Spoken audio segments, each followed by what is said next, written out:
نا، ورنہ سارے عاملوں کو جمع کر دے، ہم انہیں روٹی بھی دیں گے، چائے بھی دیں گے. بھائی ایسا کرو نا، جتنے امیدوار الیکشن میں کھڑے ہیں نا، آپ اپنا ایک ایک جن چھوڑیں، جو چاہے جوتے مار کر صحیح کرے، چاہے سمجھا کر صحیح کرے، ان سارے لوگوں کے دماغ ٹھیک کر دے تاکہ لوگوں کو کیا کریں.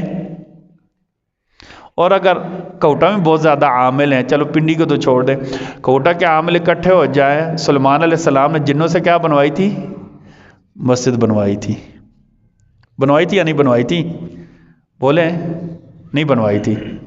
بنوائی تھی نا. ہاں جی. ہم کہتے ہیں کوٹا کے جتنے عامل جمع ہو جائیں نا، ہاں جی، ہماری کوٹا والی روڈ ہی صحیح کرا دیں گے. ہونا چاہیے یا نہیں ہونا چاہیے؟ دیکھو نا بھائی، انفرادی فائدہ اجتماعی فائدہ دے نا. دیکھو جی، ہم انفرادی فائدہ دیتے ہیں، ایک ایک بندے کو قرآن پڑھاتے ہیں. اجتماعی فائدہ کیا دیتے ہیں؟ جماعت کراتے ہیں.